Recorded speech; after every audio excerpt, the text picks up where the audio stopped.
En las gélidas y remotas aguas del Ártico canadiense, donde el hielo y el silencio han reinado durante siglos como guardianes celosos de la historia, se ha desvelado uno de los misterios marítimos más profundos de la era moderna: el HMS Terror, el segundo barco de la legendaria y desafortunada expedición Franklin de 1845. Ha emergido de las sombras de la historia no como un montón de escombros irreconocibles, sino como una cápsula del tiempo fantasmagórica y perfectamente conservada. Los recientes hallazgos y exploraciones en su interior han dejado a la comunidad científica y arqueológica en un estado de asombro absoluto, revelando un nivel de preservación que desafía la lógica del tiempo y la corrosión marina. Lo que los buzos han encontrado tras descender a las profundidades de la Bahía del Terror no son solo maderas podridas, sino una escena congelada en 1848, donde los objetos cotidianos, la vajilla y los efectos personales de la tripulación permanecen en su lugar, como si los hombres hubieran abandonado el barco apenas unas horas antes, esperando regresar en cualquier momento. Dale like, suscríbete y comparte. Comencemos. La historia de este descubrimiento comienza mucho antes de que los buzos modernos se sumergieran en las aguas heladas de Nunavut. Se remonta a la ambición imperial británica del siglo XIX y al deseo de conquistar el último gran desafío geográfico de la época: el Paso del Noroeste. Sir John Franklin partió de Inglaterra en 1845 con dos navíos, el HMS Erebus y el HMS Terror, y 129 hombres, con el objetivo de trazar una ruta comercial a través del laberinto de hielo que une los océanos Atlántico y Pacífico. Sin embargo, la expedición se desvaneció en la blancura del Ártico, dejando tras de sí solo preguntas, cuerpos congelados y leyendas inuit que durante mucho tiempo fueron ignoradas por los buscadores occidentales. Durante más de un siglo y medio, el destino final de los barcos fue el santo grial de la arqueología subacuática. Mientras que el HMS Erebus fue localizado en septiembre de 2014 al sur de la isla del Rey Guillermo, el HMS Terror permaneció esquivo durante 2 años más. Fue en septiembre de 2016 cuando la Arctic Research Foundation, una fundación privada canadiense, anunció el hallazgo que cambiaría la comprensión de la tragedia. Parks Canada, la agencia gubernamental responsable del patrimonio natural y cultural, confirmó con orgullo la identidad del naufragio poco después. El barco descansaba en la Bahía del Terror, en el lado suroeste de la isla del Rey Guillermo, un lugar que, irónicamente, lleva el nombre del navío que acabó acogiendo en su lecho marino. Lo que distingue al descubrimiento del HMS Terror de otros naufragios históricos es su condición estructural y el tesoro de información que guarda en su interior. A diferencia de su barco hermano, el Erebus, que se encuentra en aguas más superficiales y ha sufrido más los embates del hielo y las tormentas, el Terror descansa en aguas más profundas y tranquilas, lo que ha permitido una conservación excepcional. Cuando los buzos de Parks Canada realizaron las primeras inmersiones para examinar el pecio, se enfrentaron a unas condiciones climáticas adversas y con poca visibilidad, típicas del implacable entorno ártico. Sin embargo, a través de la turbidez del agua, emergieron formas que confirmaron sin lugar a dudas la identidad del barco. La cubierta superior del HMS Terror, aunque cubierta de sedimentos y colonizada por organismos marinos que han hecho del acero y la madera su hogar, presentaba características inconfundibles de los barcos de exploración polar del siglo XIX. Los buzos pudieron observar especificaciones de diseño que eran comunes a ambos navíos de la expedición, incluyendo los 3 mástiles que una vez sostuvieron las velas que impulsaron a la tripulación hacia lo desconocido. También identificaron los revestimientos de hierro en la proa, una defensa necesaria contra las mandíbulas trituradoras del hielo marino y un timón de doble rueda, un detalle técnico específico que servía como firma de la ingeniería naval de la época. Pero la verdadera maravilla del HMS Terror no reside solo en su casco exterior, sino en lo que alberga en sus entrañas. Las exploraciones recientes, realizadas mediante vehículos operados por control remoto, que pueden deslizarse a través de aberturas donde un buzo no cabría, han revelado un interior que parece haber sido protegido por una burbuja temporal.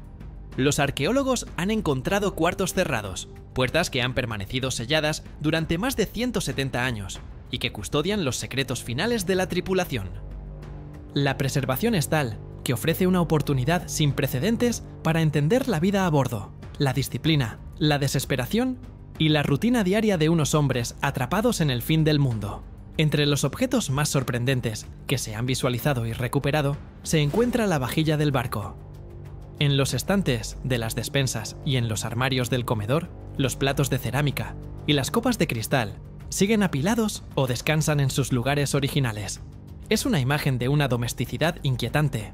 La vajilla en buen estado sugiere que el barco no se hundió violentamente en medio de una tormenta catastrófica que hubiera arrojado todo por los aires, sino que se posó en el fondo con una suavidad relativa, o quizás se hundió lentamente atrapado en el hielo antes de descender al abismo.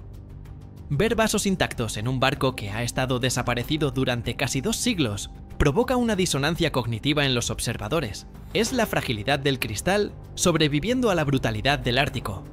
Otro hallazgo emblemático es la campana del barco. En la tradición marítima, la campana es el corazón de la nave, utilizada para marcar el paso del tiempo y los turnos de guardia. Encontrar la campana del HMS Terror no es solo recuperar un objeto de bronce, es recuperar la voz del barco. Este artefacto, junto con los muebles que todavía permanecen en pie dentro de las cabinas, ayuda a reconstruir el espacio físico en el que vivieron y murieron estos exploradores. Los escritorios, las sillas y las mesas, protegidos por la oscuridad y la falta de oxígeno en los sedimentos, esperan ser estudiados para revelar si contienen diarios, bitácoras o cartas que nunca llegaron a enviarse. Dale like, suscríbete y comparte. La importancia de estos cuartos cerrados no puede subestimarse. Las imágenes capturadas por los robots submarinos muestran camarotes con las puertas cerradas, lo que implica que el interior está libre de las corrientes que podrían haber dispersado los objetos.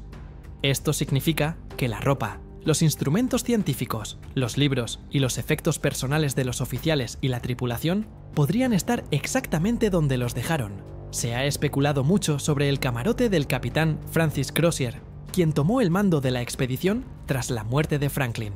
Si su escritorio y sus documentos se encuentran preservados dentro de una de estas habitaciones selladas, podrían contener la respuesta definitiva a qué salió mal, ofreciendo una crónica escrita de los últimos días de la expedición que complementaría la famosa y escueta nota encontrada en Victory Point. Hasta la fecha, se han recuperado más de 350 objetos combinados entre los naufragios del HMS Erebus y el HMS Terror. Cada uno de estos artefactos es una pieza de un rompecabezas gigante. Desde botones de uniformes hasta herramientas de navegación, cada elemento ofrece una visión íntima de las vidas de la tripulación. La existencia de estos objetos, en tal cantidad y calidad, permite a los historiadores ir más allá de las grandes narrativas de heroísmo y tragedia y centrarse en la humanidad de los individuos. Podemos imaginar a un marinero bebiendo de uno de esos vasos recuperados, o a un oficial consultando los instrumentos que ahora descansan en los laboratorios de conservación de Parks Canada. La ubicación del HMS Terror, a unos 50 kilómetros de distancia de donde se encontró el HMS Erebus, también ha obligado a reescribir las teorías sobre el final de la expedición. Durante mucho tiempo, se pensó que ambos barcos habían sido abandonados, atrapados en el hielo en el mismo lugar. Sin embargo, el hecho de que el Terror se encuentre en la Bahía del Terror, mucho más al sur de lo esperado, sugiere que el barco pudo haber sido remarinado por algunos supervivientes en un intento desesperado de escapar hacia el sur, o que las derivas de hielo fueron mucho más complejas de lo que se creía. La condición operativa del barco, con sus anclas en posiciones que sugieren un despliegue controlado o una preparación para el invierno, indica que hubo una agencia humana a bordo hasta muy avanzado el desastre. El sedimento marino, que cubre gran parte de la cubierta, ha actuado paradójicamente como un agente protector. Al sellar los objetos y la madera del oxígeno y de los organismos xilófagos, el lodo ha momificado el barco. Aunque dificulta la visión y la excavación, es la razón principal por la que hoy podemos hablar de muebles y cristalería intactos. Los conservadores se enfrentan ahora al delicado desafío de decidir qué extraer y qué dejar in situ. La ética de la arqueología moderna tiende a la preservación en el lugar, pero el valor histórico de los documentos escritos, que podrían estar disolviéndose lentamente, o de los tejidos que podrían desintegrarse, obliga a tomar decisiones difíciles sobre la intervención. La colaboración entre el conocimiento tradicional inuit y la tecnología occidental ha sido fundamental en este proceso. Las historias orales de los inuit, que hablaban de barcos atrapados y hombres hambrientos, fueron durante mucho tiempo descartadas por los historiadores victorianos, pero han resultado ser mapas precisos que guiaron a los investigadores modernos hacia los lugares de descanso de los barcos. El hallazgo del terror en la bahía que lleva su nombre no es una coincidencia, sino una validación de la memoria histórica de los habitantes originales del Ártico, a medida que las investigaciones continúan. El HMS Terror se revela no solo como un naufragio, sino como un laboratorio forense y un museo sumergido. Los objetos sorprendentes que se han encontrado, la vajilla ordenada, las botellas en los estantes, los instrumentos de precisión, nos hablan de la disciplina de la Royal Navy mantenida hasta el final. Incluso frente a la muerte, segura por escorbuto, inanición y envenenamiento por plomo, la tripulación mantuvo un orden que ahora se refleja en la disposición de los artefactos en el fondo del mar. El impacto emocional de estas imágenes es profundo. Ver el lugar donde estos hombres vivieron, sufrieron y murieron, preservado con tanta claridad, elimina la distancia temporal de 170 años. Nos coloca en la misma habitación que ellos. La exploración del HMS Terror es un recordatorio de la capacidad del planeta para guardar secretos y de la persistencia humana para descubrirlos. Con cada inmersión y cada objeto recuperado, la voz de la expedición Franklin, silenciada por el hielo en 1848, se vuelve un poco más fuerte, narrando una historia de ambición, fracaso y resistencia que sigue fascinando al mundo. Los científicos y arqueólogos saben que esto es solo el comienzo. Con cuartos cerrados aún por abrir y cientos de objetos aún por analizar, el terror todavía tiene muchas historias que contar desde su tumba helada en el fin del mundo. Dale like, suscríbete y comparte. ¡Hasta la próxima!